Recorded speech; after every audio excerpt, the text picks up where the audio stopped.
Today on To Be Honest, the guys discuss Jaxon Dart's controversial decision to introduce Donald Trump at a political rally. If I'm Jaxon Dart mama, I don't want my son standing on stage with Donald Trump. They done tried to kill this dude like 4 times within the last year and a half. The guys weigh in on Boomer Esiason calling out Dart's teammate, Abdul Carter. And then when I heard, we spoke man to man, there was only one man on that call, and that was Jaxon Dart.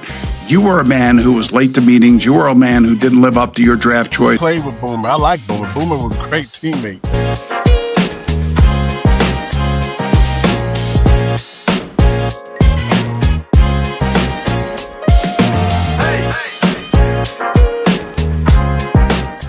Hey everybody, welcome back to Be Honest. Thank you for joining us this week. You guys know how we do it on the show. I got some NFL and college football legends and our good friend, coach, and mentor on the show with us, Charles Mincy, Donald Jones, Troy Russell, and yours truly, Greg Lewis, the person whose designated job on this show is to prove everybody else wrong. So welcome to Be Honest, where you'll hear a whole bunch of ball logic. But with that, Troy, what are we going to talk about today? Man, I got one for you guys today, man. It's been a hot topic going on, and I really want to, as 3 guys that's been in a lot of locker rooms for a lot of years, man, I really want you guys' take on this story. Jaxon Dart, quarterback, I'm sure we all know him from the New York Giants, had a very successful season last year until he got hurt, made a decision to introduce President Trump at a rally. He also made a decision at that rally to say go big blue and make the whole New York Giants chant, and kind of brought football into it. And so people have some people had some disagreements about that. So people really felt some type of way. Notably, one of his teammates, Abdul Carter, came out and said something on social media that, said, really, I thought this was AI, is what his exact words were. He recanted now back and said him and Dart was okay. But there's been a lot of conversation about it, man. There's been a lot of conversation about, was that smart? Should he have done that? And should he have invoked politics right before the season? What do you guys think? Well, I can tell you from my perspective, I always lean in these kind of conversations and think about where is the evenness and the, fairness and how these types of things happen. We've all seen where folks have gotten their, feathers, ruffled about athletes invoking their allegiance to certain political parties or supporting certain parties. There's been this whole controversy the last several years about whether or not teams are going to go to the White House after they won championships. So politics have gotten pulled into sports. But there's also the perspective too, as a quarterback and the leader of the team, are you going to do things that might be, divisive amongst your teammates? And do you have to be careful in how you do that? Because the one thing that can disrupt championship winning type of teams is everybody being divided and not being on the same page. So I think from that perspective, one, he probably could have made a different decision. I will say, though, if I was in a professional setting like that and an opportunity to introduce a sitting president of the United States, and if it was in a party that I agreed with, I probably would have wanted to take that same opportunity. So I see why he probably did it.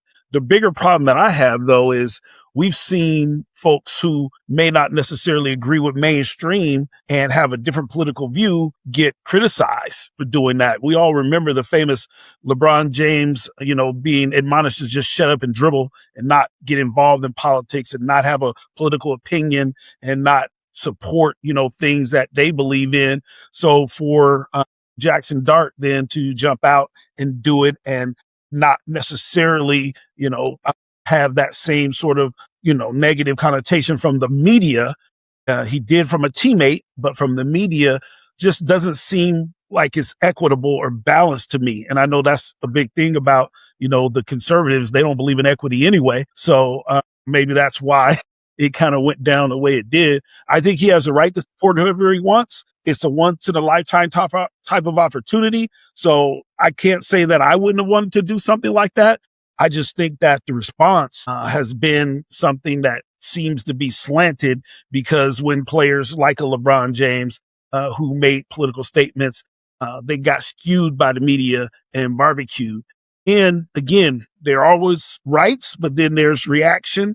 So he has the right to do it. I support his right to do it. I support him to support whatever party he wants to. But you do got to understand there might cause some ruffled feathers in your locker room on guys that you got to count on every day when you go out there, go to battle. So it could have a negative impact on the team. Yeah.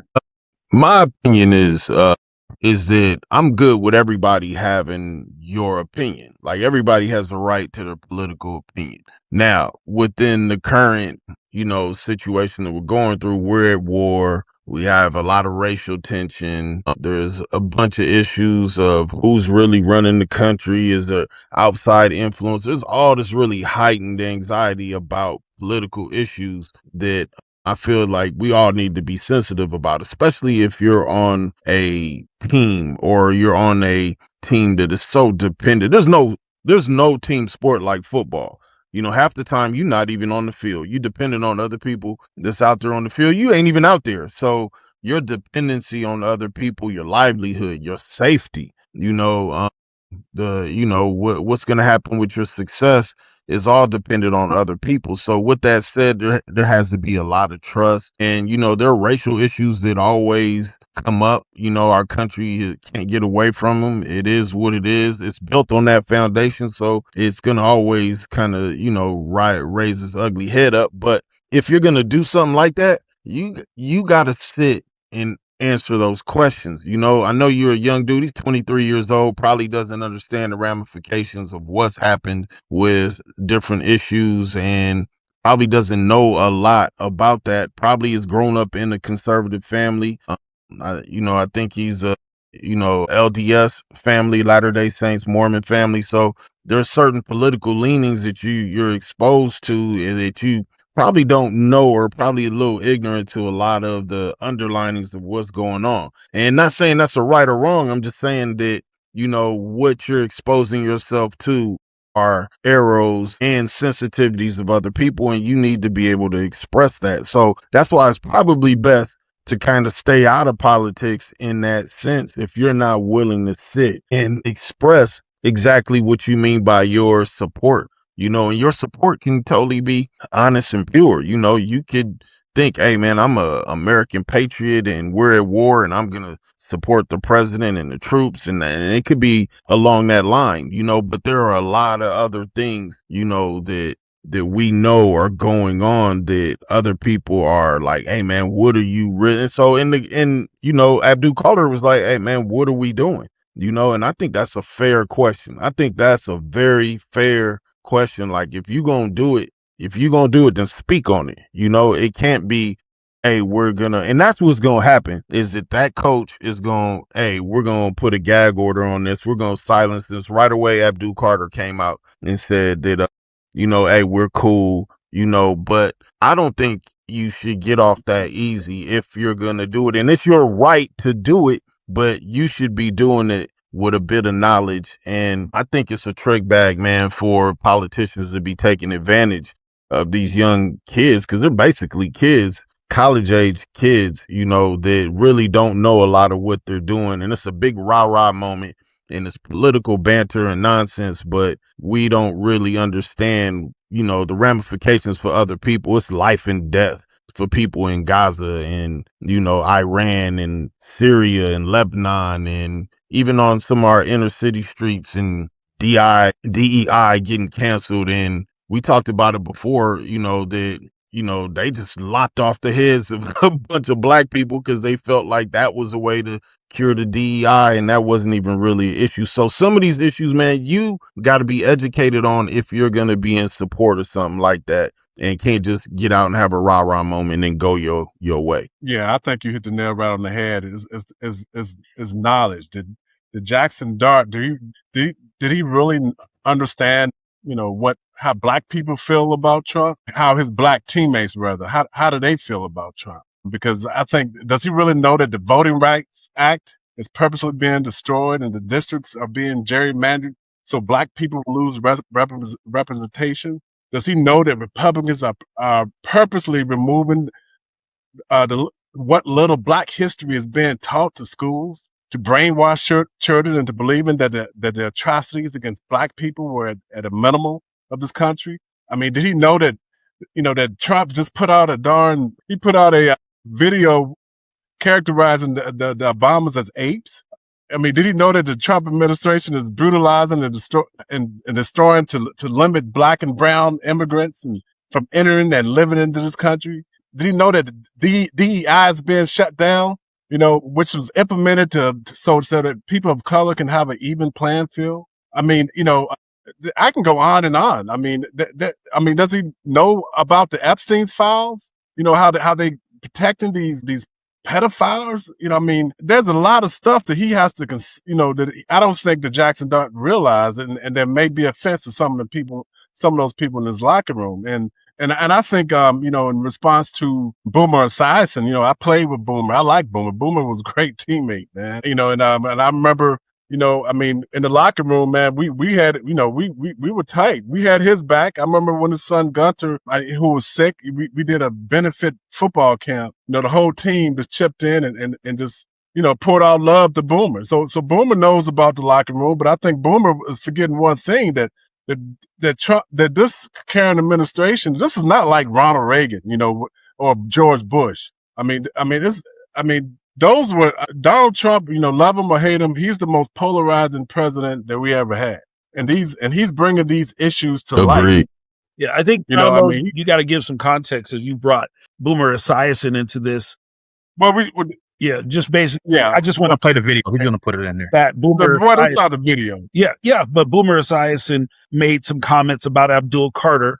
This was a real error on the part of Abdul Carter, not on the part of Jaxon Dart. Jaxon Dart was asked to do something to introduce the president of the United States. How many people get an opportunity to do something like that, regardless of who the president is? You may have hated Barack Obama. You may have hated Joe Biden. And some guys didn't want to go to the White House because they didn't like those presidents, just like other guys didn't want to go to the White House because they didn't like President Trump. But to put this out like a child on social media is ridiculous. And then when I heard, we spoke man to man. Yeah, there was only one man on that call, and that was Jaxon Dart. You were a man who was late to meetings. You were a man who didn't live up to your draft choice. You're a man who wanted to wear number 56. And by the way, your idol, number 56, has introduced Donald Trump numerous times. So I don't want to hear this. So he made another just boneheaded error. Right. But for you to call him a little child, and for you to now start, he was the only man on the conversation. And then you start defining his character and mentioning other things that he's done in his past, that he didn't live up to his draft status and all that.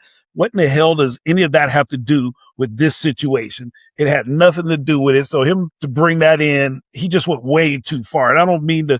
You got personal. He got too personal. But yeah, he definitely went way too far in his comments on Abdul Carter. Because whether or not you agree with the conservative side or the liberal side or the Republicans or Democrats, because you guys know I don't want to sound like a broken record, but I don't do identity politics. For me, it's a waste of time. I look at issues. I look at individuals. I look at what is in my best interest. And that's the way I'm going to roll and I'm going to float.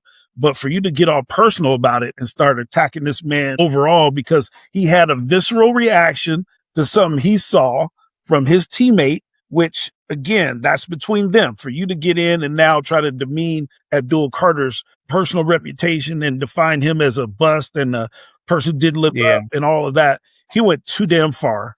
And he went too far. As journalists, we're trying to get ourselves into this media game, right? We're trying to talk about issues and share our opinions and our thoughts. And that's what podcasts were created for. But the one thing that I try not to do is, from a third party perspective, go and assassinate somebody's character for what you believe they did that was just not supporting your perspective and your point of view. Even on this topic, I don't agree with, a lot of things that people are saying about this and how they're positioning it. But I will say this: if one get to do it, we all should get to do it, right? If one person gets to come out publicly and say, this is who I support, and not give any defining reasons why, like you just said, Don, and doesn't, talk about both sides, then we all should. And if you're going to say we don't all get to do it, then nobody should. So I just think that we play out these issues in real life in real time. And this is one of those moments. I just think, I hear what you're saying, but I just think that this situation is, I mean, with the current administration is just so, to me, it's just so indefensible that it's not, it's unlike any political environment that we had when we were in the locker room. I mean, it was more so because, I mean, let's face it, when I was playing, you guys know, I was more conservative. I voted for Bush. I mean, I was because of his conservative values, because I didn't believe against abortion, but I couldn't stand with Trump in this administration because those values are not there anymore. And and it's so, like I said, it's so polarized, and it's so far to the right, to where it's just, I don't see how any human being, especially an African American, and I'm speaking in terms of in their locker room. There are guys who feel, I mean, the way I do. So, so when you see a guy, your leader, support somebody that's so anti you or what you want to, or what you represent, that, I mean, how can you salvage that? I mean, how could you, I mean, I think they can. I mean, I think they can work it out. I don't think it's, it's something that they can't work out, but I think it was a poor decision. Absolutely. On Jaxon Dart as being the leader of the team. I think my question to you guys is this, is that as athletes in that locker room now, as the season goes on, when things get tough, 16, 17 game season now, and when things get tough, which they will, when the bad times come, are they going to point, to their leader as being somebody that, that put himself above the team? Because in my feeling on this is that he put himself in his wants and desires and above what was best, I think, for the team at that particular time as a whole. Because even if it's 50-50, even if 50% of the locker room is with him and 50% of the locker room is with is not with them, that divides the team right there. So I guess my question is, do you guys think that when times get tough, are they going to point back to this situation? I think that's a good question. It hasn't hurt the 49ers in the sense that Nick Bosa is a big, supporter of Trump and a big conservative. And frankly, again, man, my stance is there's only two parties. So you can fall on one side or the other. So, I mean, there's a good chance you just aren't a big supporter of the Democrats, and abortion may be your biggest issue. So you may feel like that's priority number one and everything else is secondary to that. So you may just push that direction. And I know there are a lot of people that are like that. There are different, issues that just kind of set them off, and that's what they're going to stand on. My thing is, again, and you guys have alluded to this too, is that you have to be able to, speak on what you're doing in an intelligent manner. And I feel like, it shouldn't be, they shouldn't be taking advantage of these young dudes and just, having these rah-rah moments. And again, man, here's my thing. It was Rockview Community College, right? If I'm Jaxon Dart's mama, I don't want my son standing on stage with Donald Trump. They done tried to kill this dude like 4 times within the last year and a half. Like, they really you can't trust. I mean, they really. Like, I'm not letting my son stand on stage with that dude. Like, the climate is just bad right now. So, you not only are you have the opportunity to take bullets literally, but you're gonna take bullets figuratively too. Like, you won't have to answer to that. There's no doubt. You have to look to your teammates, and they have to trust you. And you're dependent on your left tackle, your left guard, your right centers, your tight ends. These dudes, man, they landed on the line for you. And, you're right. There's your health is at risk. And all of these things come into play, man. The wide receivers, how, fickle wide receivers could be. Like, you throw 2-3 passes in a row, and hey, man, they're looking at you a different way. And so those things can come into effect, man. You just got to explain, why you're doing it, what's the reasoning. And I think that goes both ways, because we only got 2 parties. Right. I think that they will need to address it. They can't just ignore it, because these are these could be deep, lingering issues in the heart. When adversity comes, you guys already pointed out, you don't know how it can affect. But let me ask you guys: have you guys ever had, like, when you were in the locker room, have you ever had any issues when politics came a topic? I know I have. Have you guys had any experiences like that? Yeah, I've had plenty. I think the best thing is, and the best issues typically with locker rooms is, man, that a lot of times, hey man, people say anything, and especially NFL locker room, man, people say what they say, and you got to have tough skin. And I think it's better out than in. It's better out than in. You get the best racist jokes in the NFL locker room. You get the best just needling with people. It's gonna be like it is, but you learn that those conversations also kind of bond the team, because then you're not hiding stuff. You just out with Right. it, and people trust you. There's a certain amount of trust that comes with just being, just being honest, So Right. I think that's That's the how it's thing, been for Chuck. me. You hit it right. I think that's a great point, because that's the thing I keep hearing about Jaxon Dart, because he loves the culture, right? He loves the hip hop music, the dance, and then the ice, and then that's why I think, the brother might have gotten caught off guard a little bit, about what, so I think, like you said, though, they need to have these conversations, because I remember when I was in the locker room, I was in the locker room in a time when Malcolm X, Farrakhan, everybody's wearing, we was wearing those X hats and stuff. And everybody was speaking out about, the issue of race. And there's one brother on our team, if I said his name, everybody would know who it was, but he was he's borderline Muslim. He was coming in, he was calling white people devils and stuff like that. You know how the Muslim, the Nation of Islam, their philosophy is, which I totally disagree. So a lot of and he was well versed in it. So a lot of the white brothers was coming up to me and said, because they knew I was a Christian, right? Because he was saying that white people going to hell and all that stuff. And I was totally against that. So I was debating against him. That's not the word of God. That's not what Jesus said. We all won. And we wound up having a deep discussion. And just like you said, Chuck, I think we wound up ironing out, and we had wound up having a common ground. But at least everybody knew where we stood. And I think that brought the locker room close together, even though that was potentially a divisive opportunity that could have happened with the team. But I think what you said is exactly right. They need to have these conversations, just get it all out there, man, and let everybody work it out. And I think everybody will have a common ground if they can at least have that type of conversation, open conversation, instead of being fake, and not being, and the people not know what you really think inside. Once they know who you are, what you really think, I think you will have a respect level to where you guys could, still be effective in the locker room and still be what I call a team. Yeah, I think you guys are bringing up issues about the dynamics of professional locker rooms and NFL in particular.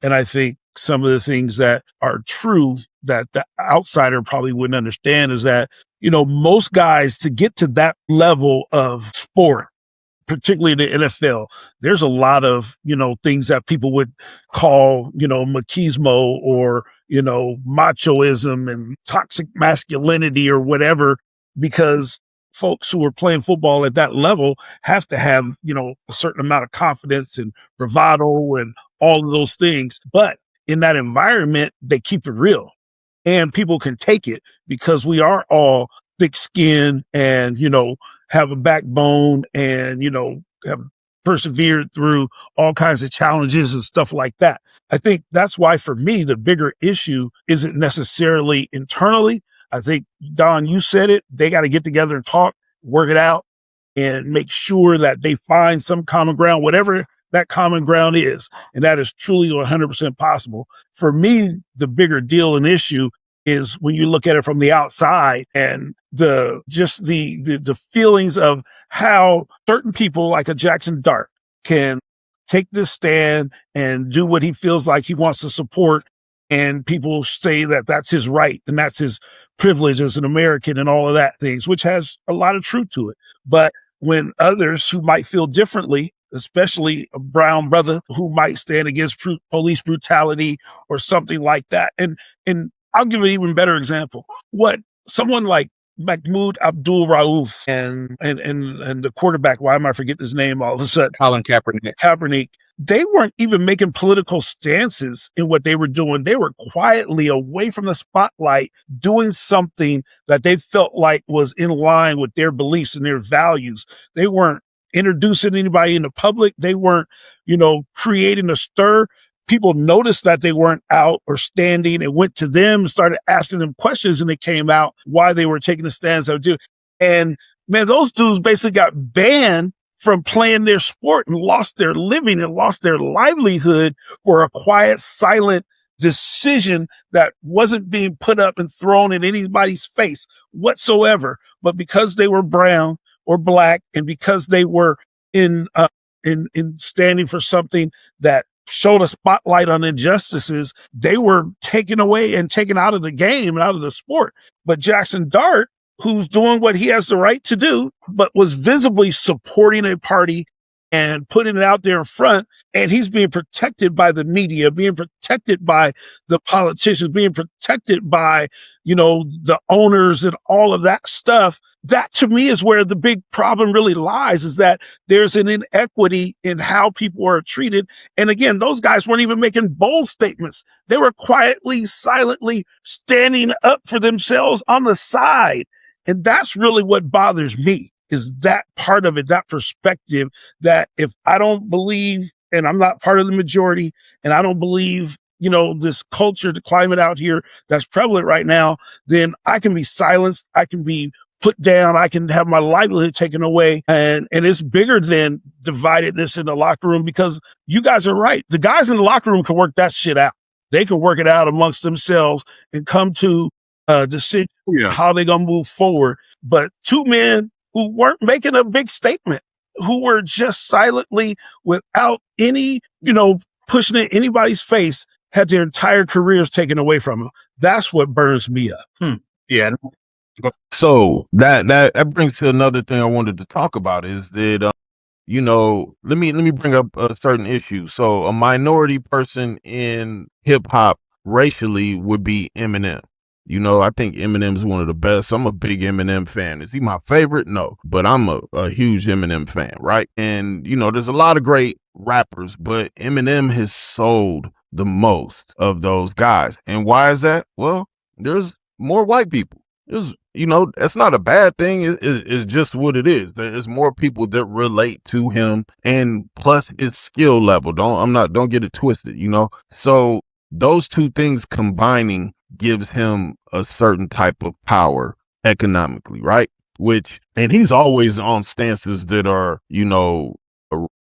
protecting and leaning racially towards black people. That's not what I'm saying. What I'm saying is just his skill level, plus being that he's from a group that relates to him, gives him more sales. With that said, when we do things that we stand up for, or there's a certain amount of risk that you're going to take, because economically, do you have the power or the force to really stand there without feeling the brunt of that and basically sacrificing yourself? All right. You could bring up those two. You could bring up Tommy Smith, and I looked Tommy Smith up, and Tommy Smith was the fastest dude in the world at the time when him and John Carlos gave up the Black Power signs at the Olympics, and that was 68. In 72, he didn't even get to run in Munich. In the next Olympics. They said he was banned internationally, and he was training kids in England how to run. That's what it came to. Like, where was the support? Where was us banding together and putting some money in his pocket? Where was our church communities? Where were our political communities getting behind him and making sure he was eating and his family was eating? To me, like, it's good to step out and talk, but what I've learned, man, that head that pops up is the one that gets cut off, and that's by design. So why are we as a community, if we're mad about something and we're going to stand up, then we should be talking with our wallets. We should be talking with our organizations. We should be talking and supporting these people that are standing out there, because Colin Kaepernick had to go back and sue, and he settled for whatever amount of money. And I don't care. I hope he got a whole lot, but he sacrificed his career for something he believed in, and we rah-rahed, but were we behind that politically? Were we really behind it? Were we tripping like we trip out when we have people talking about how Democrat they are, how liberal they are, how this they are, where are those organizations? Where's the NAACP, with a big, where are our outreaches, our radio stations, our we don't own BET anymore, but where are we reaching out to support the people that are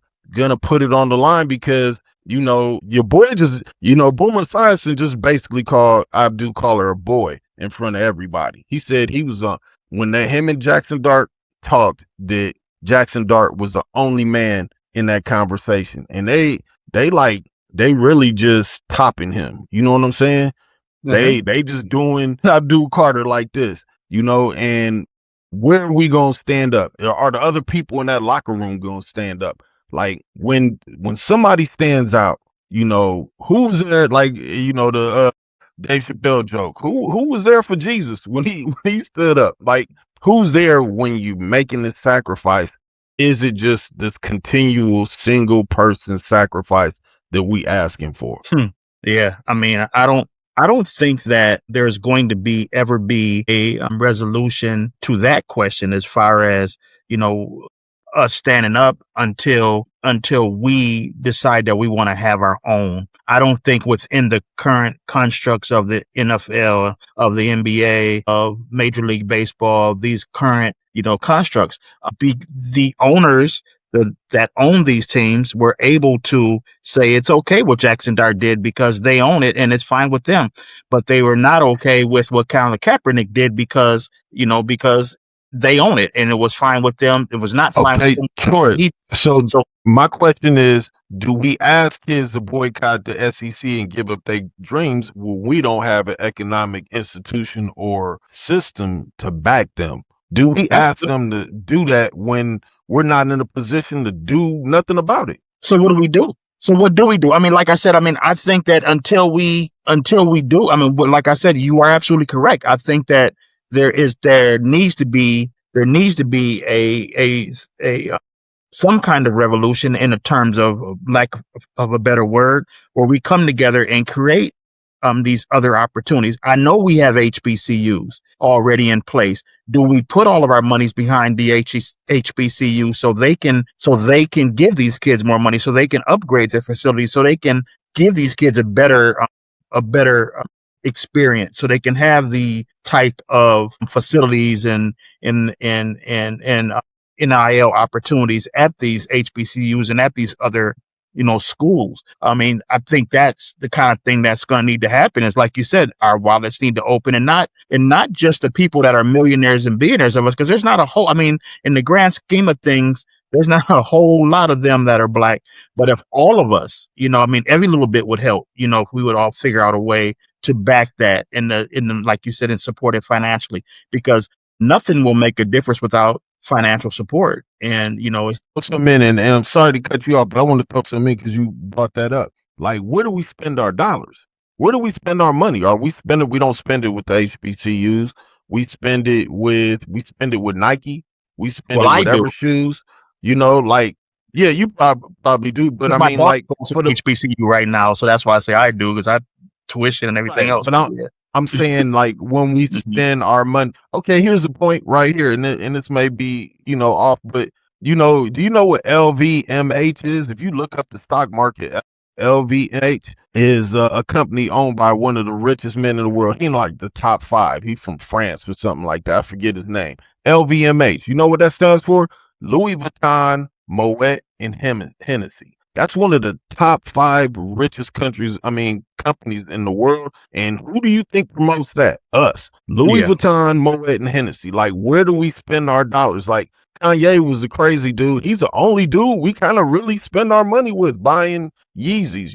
Like, that's like a one-off. But where are we economically putting our power? Because when there's something like this and we have to say, hey, we pulling back, what are we pulling back? We don't own a record company that's booming. We don't own the TV stations that's booming.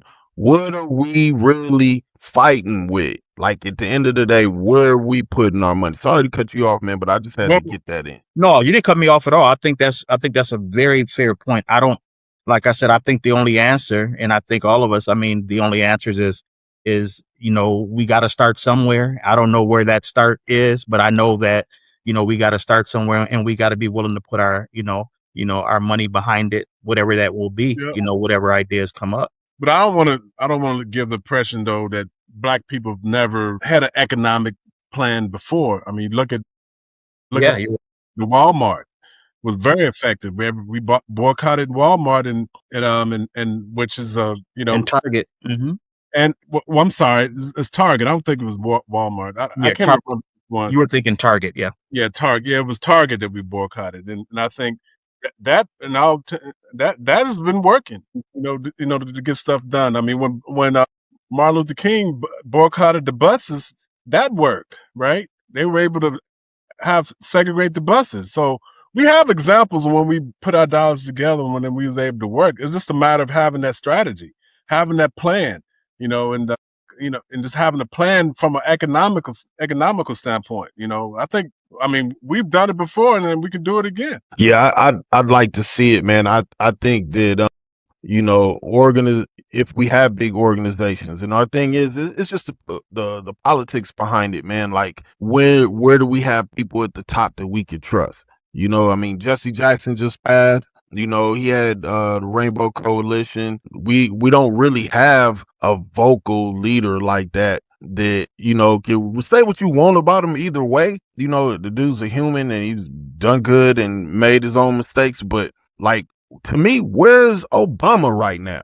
Like, where are you really stepping up and leading, a movement like that we could all be touched by? Like, your change was for 8 years and then you just go off into the sunset. Like, man, it's moments like this that a dude like Abdul Carter needs backing. It at least needs somebody to say, if you touch him, it's going to be a problem.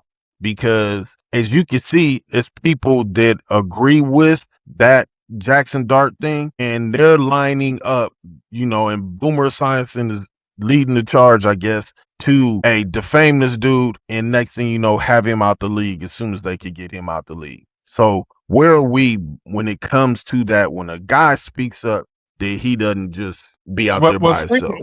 Stephen A. Smith was going to speak up for him, right? Yeah, I doubt that. But I'm not trying to disagree in a moment of these things, and I know there are holistically larger ramifications for all kinds of things. I just don't know that I see the Abdul Carter position and Boomer Esiason aside that anyone's going to come after Abdul Carter for this. If there is, then, at that point in time, then Chuck, yeah, we might need to stand up. We might need to, band together or what have you.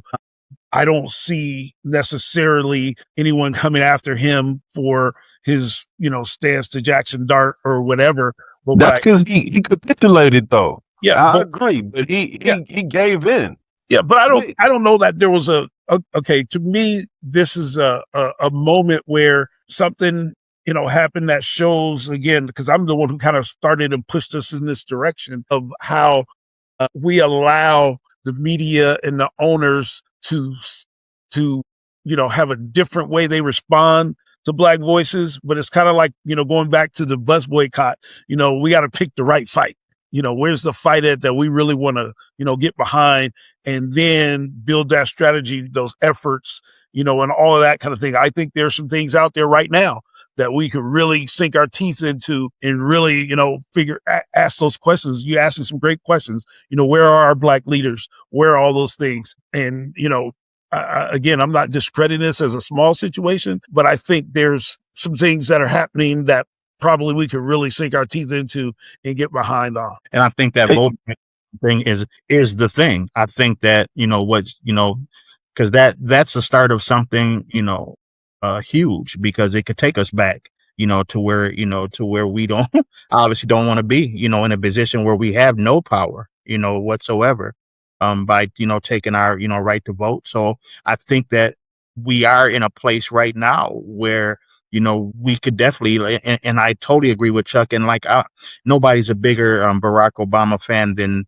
I've been. But someone brother-in-law brought that up the other day, and he's not a Barack Obama fan at all, and he brought that up the other day as, where is he now? What is he doing for us now? And somebody like him could band us together, could step out front and give us some direction on what to do. And I think it's going to take somebody like that, or him or someone like him. There are some young brothers that are, that are coming up now that, make it there. You got the mayor of Baltimore, who, was, and some other guys that are up and coming. The governor of Maryland. Governor of Maryland, probably is who you're thinking. Yeah, governor of Maryland. That's what you're talking about, yeah. Governor of Maryland. Yeah, Is that Moore, Booker? I've been a huge fan of his, since meeting him about 15 years ago. We invited him actually to the state of Washington when I was working for the Boys and Girls Club to come speak at a fundraiser. And after listening to him at that time, I knew he was one of them ones. He was going to be somebody that ultimately could represent the voice of his constituents and communities. So I'd be excited to see something like that. I just think, ultimately professional sports gives people a platform. And we always talk about that it gives athletes a platform to talk about and lead in other areas and other things, because people do respect them, do, put them on a pedestal because of their athletic ability. And when we get that opportunity, what are we going to use it for? How are we going to use it? And how do we, galvanize support from community when we have that opportunity? Jaxon Dart has shown you what he wants to do with his platform. And I think for me, the bigger, issue that this shines a light on is that if you're with those that are the majority and in power, then you get to have a platform and go outside of and beyond your sport and, and no one's going to tell you to shut up and dribble. Yeah. But if you're not with the majority and you're not with the, the people who are in charge, especially at those particular times, then they're going to try to minimize your platform. They're going to try to belittle and take your opportunity and platform away. So I'm, on record 100%. If Jaxon Dart gets his platform, then we need to go back and give Colin Kaepernick and Mahmoud Abdul-Rauf and many others their platform back, because it is completely 100% biased and evident that if you with the, right culture or whatever, you get to expand and use your platform. And those who don't get that same opportunity. And matter of fact, they also can take away your right to support and, uplift your family and your community and your culture and those beyond that. So for me, this is just another example of that. And I think, folks who want to say that Jaxon Dart can do whatever he wants, that's cool. But then I need you to go back and have that same energy for when, again, people like Kaepernick, who weren't even trying to get in your face and do it. He was over on the side, just chilling. And y'all brought it up, and then y'all took away that man's livelihood. So for that, I call BS. I call a flag. I call, a legal procedure, whatever else you want to call it, because that ain't cool. That ain't right. Absolutely does. Do any of you guys want the last word on this? Agree with what you're saying on that side. I want to put that same charge to the other side, because we talked about it before. Do we have the right to ask people in our community to sacrifice if we as a community aren't willing to back them or have an institution or some type of mechanism to give a safety net to people who are making these, that are stepping out and being speakers for us? Does it have to be a sacrifice every time? We sacrificed 4 or 5 people to assassination during the 60s. Are we still, and now, the early 2000s or whatever, has been economic assassination. So going forward, does it always have to be a sacrifice? When are we going to organize behind stuff like this and get our politicians who we've been voting for who, to me, I just feel like just they're the problem. Black politicians, are the problem. Do I want to vote for the other side? No, but I'm trusting you with my vote. And I don't feel like we've been getting much out of it. I don't feel like we've been getting anything out of it, to be honest with you. And that's my opinion. I know people won't like it. I don't care. But I feel like they need to be stepping out and being vocal. You can get on a podcast as a politician and say your piece now because you got access to everybody. So no longer do you have to wait on some lobbying force to give you money. Get on. Hey, y'all don't do nothing else. Get online, get your statements out how you really feel about things. But I don't feel that's it because I feel like it's really all about them and it ain't about us. And so when are we going to be on that phase? When are we really going to hold our people accountable that's representing us? So when these young people want to stand up and say something, they ain't looking stupid or they ain't threatened, and getting patted on the head and treated like children. Love it. Love it. Well, that's been another episode of To Be Honest. And I think that was a conversation that was much needed. It was good for the soul today. I think we all got to be able to, basically do what we do and do what we've been doing. And that's try to make sure that we tell the truth and be honest to the public that watches us. And please like and subscribe, join the conversation. Make sure you tell us how you feel about what we're saying, whether you like it or don't like it, or what we can do better or do worse, whatever it is that is on your mind. Please let us know. For Charles Mincy, for Don Jones, and for Greg Lewis, you guys have a good night. Peace.